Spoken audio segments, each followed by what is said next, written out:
Showtime, Bitcoin moneymaker, every angle to get in the crypto game. Welcome to all my fellow Bitcoin monkeys. Here we are again. Bitcoin's going crazy at all-time highs. I think it hit 9,800. My Ethereum margin trade is on red alert. DEFCON 5 and a bunch of other stuff is happening. I just wanted to run through the Cyber Monday deals one last time while it's easy to get, and the Black Friday deals. Stay safe. Use Nord, use TREZOR, use Ledger, use Brave, Proton Mail, use it all. Don't get hacked. Keep your future wealth safe. So Nord, half off, I think for a year, only $275. Get your hardware wallet. You don't want your web wallet or your phone wallet. I mean, you lose your phone, you lose your laptop with your Exodus wallet open or whatever on it at a coffee shop in the future. You don't want that to happen. Ledger, great deal, both great wallets. And on to the markets. Now, I drew this channel a while ago. It has broken the channel, and it was expected to go parabolic. A lot of people have been saying this, and I believe that too. There's just going to be so much institutional money coming in the door, and when it breaks that 10,000 level, you're just going to see people storm in. And right now it's just kind of sitting along the trend line. I can go on further, but I'm not going to.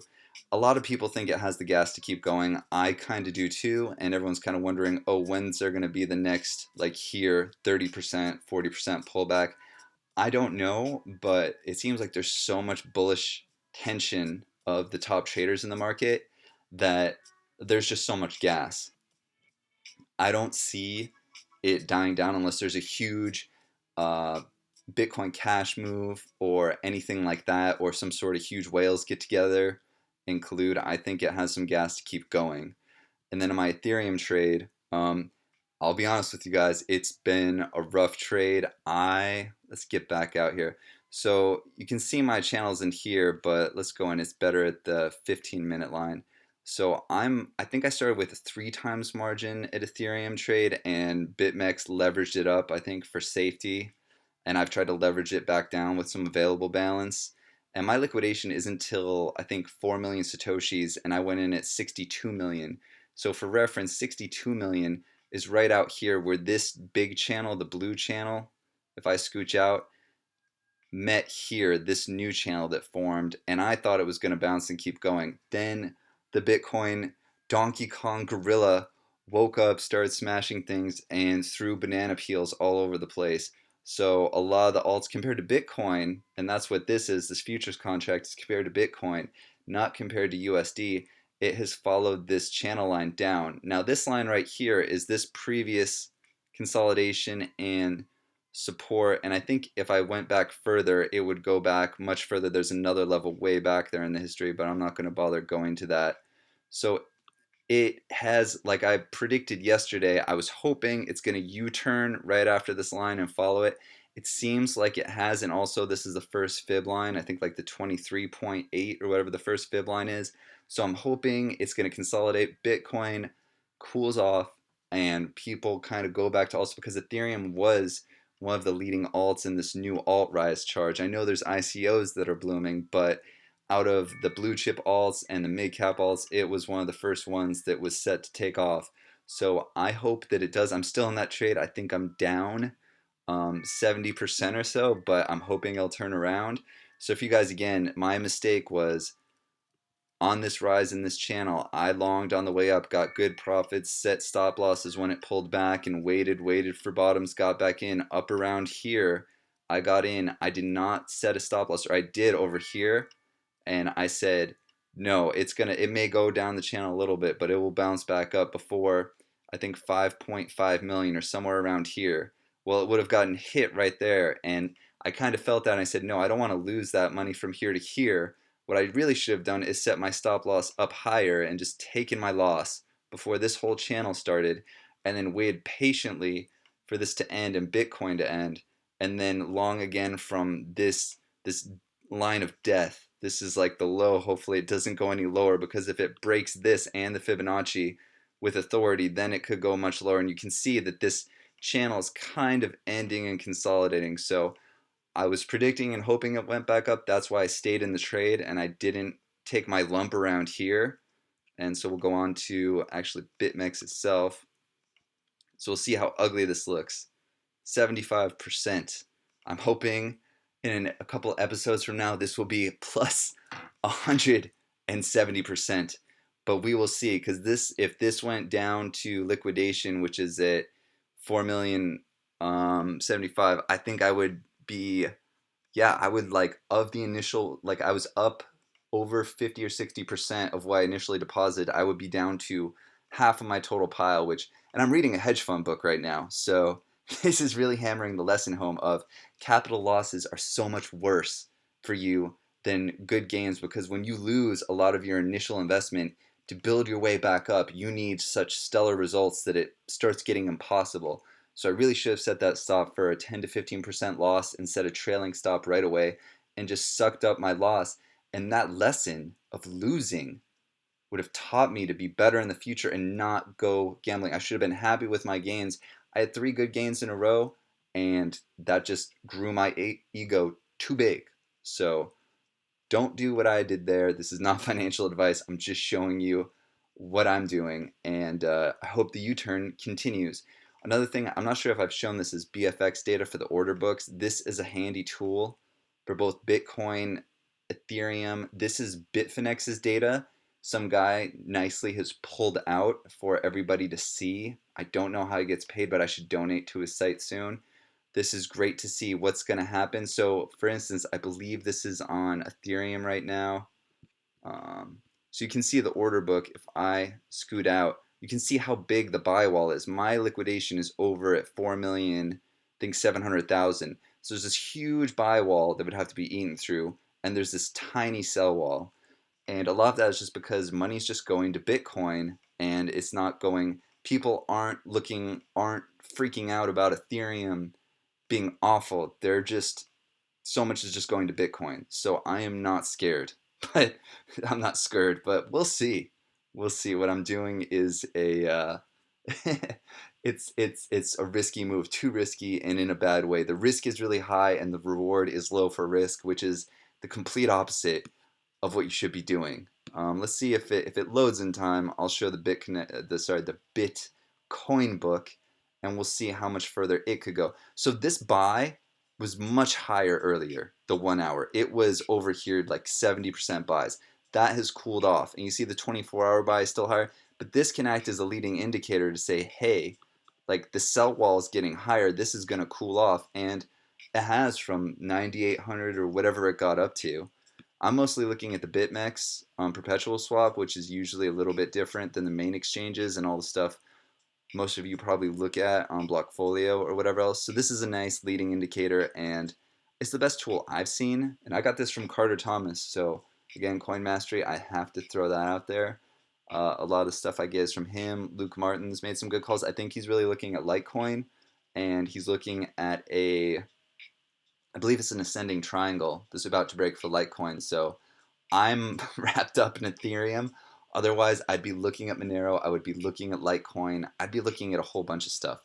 But I got way too. That's the other thing. When you get wrapped up in these trades, I'm tied up now. My hands are tied. If I exit, I lose a bunch of money. So I have to wait. It's much better if I got a small stop loss and I saw like a rocket going up on something else and I guessed it right. So much better to set a close stop loss and use less margin until you've mastered it before you start going up in margin and using big, like longer stop losses, bigger cushions.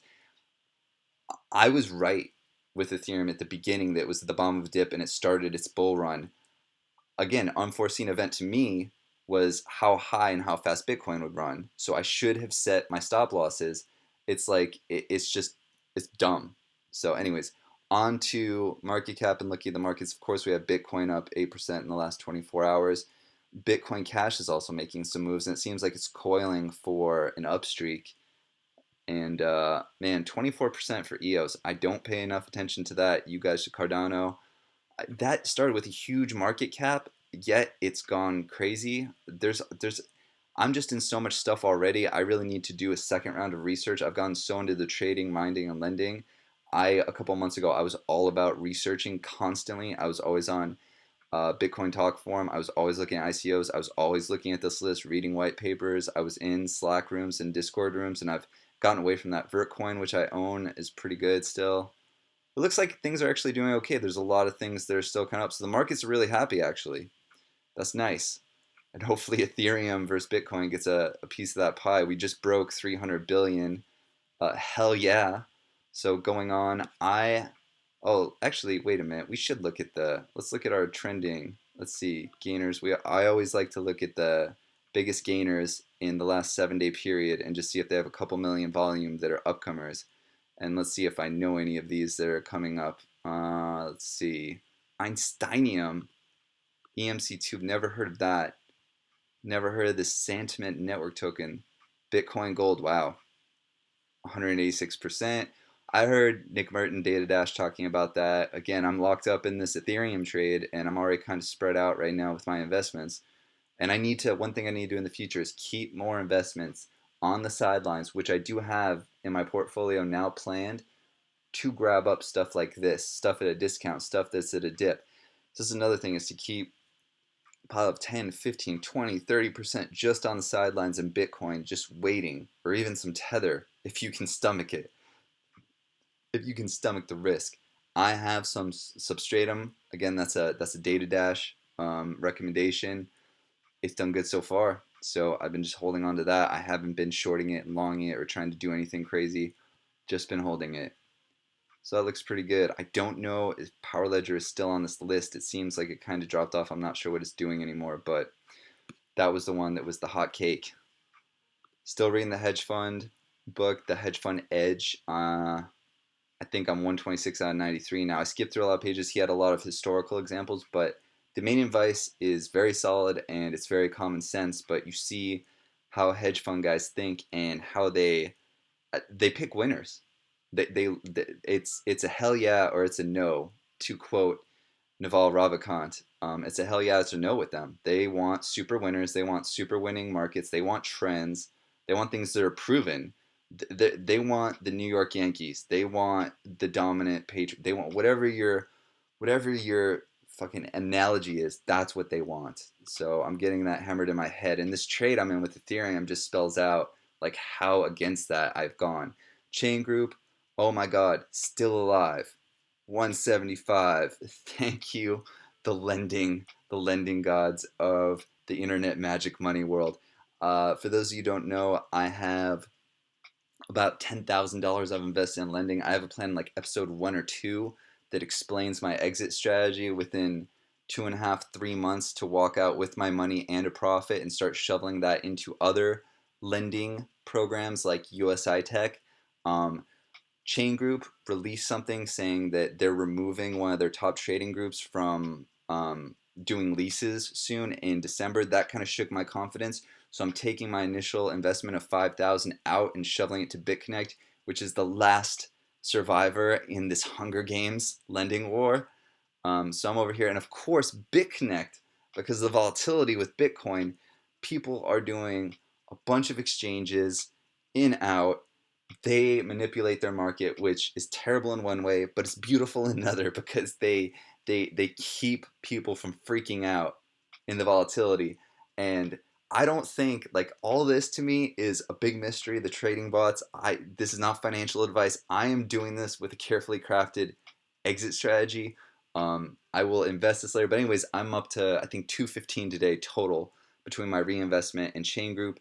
I am 1,000 out of Chain.Group, 4,000 left of my initial investment to shovel it over to Bitconnect. I believe Bitconnect would be the last man standing. Everything is pegged to it, like everything's pegged to Bitcoin. All the other lending plans will fall apart if Bitconnect does. So it is kind of the last great hope. So I'm hoping it lasts. I hope they both last. And I think that this huge run in Bitcoin, there's so much coming in. If they're just out to make money, I don't think that they're going to leave. It's too lucrative and it's too easy to play their lending game with these percentages if Bitcoin keeps crushing it. So when Bitcoin's crushing it, it makes me happy because also the Bitconnect coin is worth more. I'm lending for more US dollars, etc., etc., etc. So keep watching this. Pray for me. NiceHash, the kind of the hardcore altcoin cloud mining where you set it up yourself with mining trade groups, and you get their URLs, you get their ports, you add it here with your users, you add your workers, you get paid out by the mining pools. I am tapped out on my money right now. I did lately I did PureCoin. That is wrapped up in my Coinatron account down here. It's still not confirmed. It'll be confirmed about a day. I can sell that to Bitcoin to try it again. I think I got like a 10% loss or something on this, or a 5%. Now that Bitcoin's gone up, it could be like a 20% loss. I also did Monacoin. Monacoin ended up about breaking even, but I went to an exchange, and by the time I got to the exchange to get the best price and get it out, because the Bitcoin networking fee, and also Bitcoin's been crushing it, that was like negative 17%. So I'm going to cool off in a while, because when Bitcoin's crushing it and I have to come back here and deal in Bitcoin to buy more hash power, as long as Bitcoin's skyrocketing, I'm kind of losing out on anything else I'm mining. So I want to wait a little bit, but Vertcoin had 100% time. I think Monero was up 6% for a while before Bitcoin started crushing it.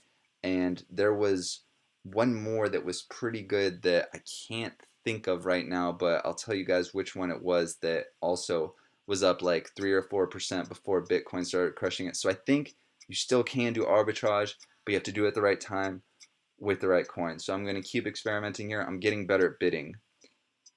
And then, of course, our savings account keeps doing better. Now I have enough 171 a day because of Bitcoin. It's $1.40 to buy a new lease that lasts a year. So it's like a compounding daily scheme. I put in originally 2.8 million. This has risen to its highest forecast for the year, which is 6.4 million, plus all this. So that's another 380,000. So we can almost say this is 6.7 million when I put in 0.28. So that's pretty good. That's over 100% return now by a bit for the year. And again, it's way better than margin lending. I think, again, as Bitcoin keeps crushing it, these mining places are profitable, and I think they will stay open. I don't know. I have to come up with a plan at some point of when and how to pull out. Maybe I'll do an every other day pull out or an every third day pull out at some point and let the snowball grow on itself, but also take out my initial investment over a certain period. Right now, since I put in 2.8 million, I could get my initial investment back, I think, within about 4.5 months. I'd like this number to keep rolling so I could get it back within 3 months, do it every other day, and get it back in somewhere in the 6 to 8 month period, and then everything else is gravy. But if the lending stuff works out, I may put in more into this savings account. But that is if the magic lending money gods are kind to me. And as always, the rest is up to you.